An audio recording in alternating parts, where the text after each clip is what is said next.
Maligayang pagbabalik mga kasolid, palakasan sa rankings, mawawala na sanctioning bodies. Si Bakin nga ba? Pacquiao, kayang kasama bakbakan sa pagitan ni Casimiro at Inoue. At ito naman si Angas ng Pinas, nagpasalamat kay Manong Chavit Singson. Pinoy prospect sa middleweight division sasabak bukas. Yan ang ating pag-uusapan mga kasolid. Pero bago yan, isang like naman dyan.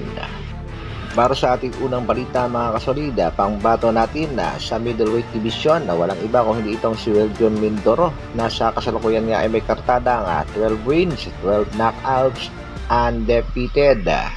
November 9 ang kanyang laban kontra dito kay Lucas de Abreu, pero November 10 yan sa ating mga kasolida. Ang laban ay gaganapin sa bansang Amerika, pero easy fight lang ito sa ating pangbato kung titingnan natin ang kartada ni Tom si Abreu. 4 na huling laban, lahat talo, 2 dyan, knockout. Isa sa pinakamabigat na naging laban ng ating pambatong si Mindoro ay kontra dito kay Takeshi Inoue na kung saan nauwi pa sa tabla ang kanilang bakbakan. Kaya good luck kay kabayan at sana ay suportahan natin ang kanyang laban mga kasolid. Samantala, promoter na si Eddie Hearn at Oscar De La Hoya nagkasundo nga sa bakbakang 5 versus 5 at sabi nga nila ay gagawin nilang 6 versus 6. Oscar De La Hoya kontra Eddie Hearn ang pinaka-main event dyan. Ito nga mga kasolid ang match-up, Virgil Ortiz versus Jaron Muchenis, Jaime Munguia kontra Diego Pacheco, William Cepeda kontra Shakur Stevenson, Oscar Duarte kontra naman kay Devin Cini at Jose Ramirez kontra kay Arnold Barbosa. Kondisyones naman itong si Oscar De La Hoya sa bakbakan, sana nga daw ay walang takbuhan.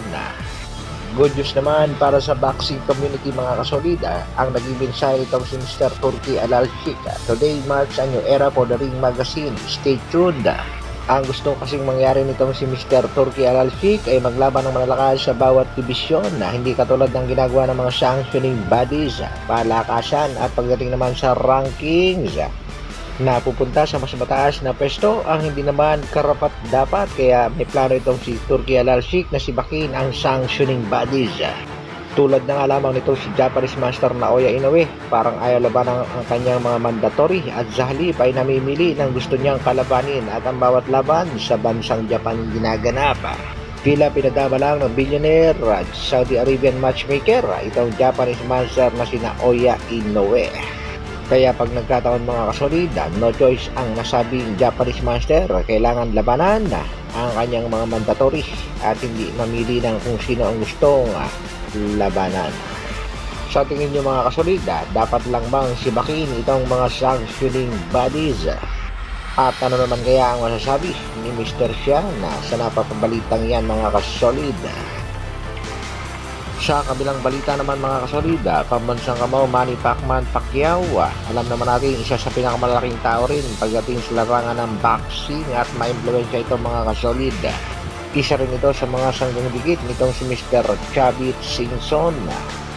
Matatandaan natin mga kasolid na dati na rin sinabi ni Pacquiao na kaya niyang ikasa ang bakbakang Inoue kontra Casimiro.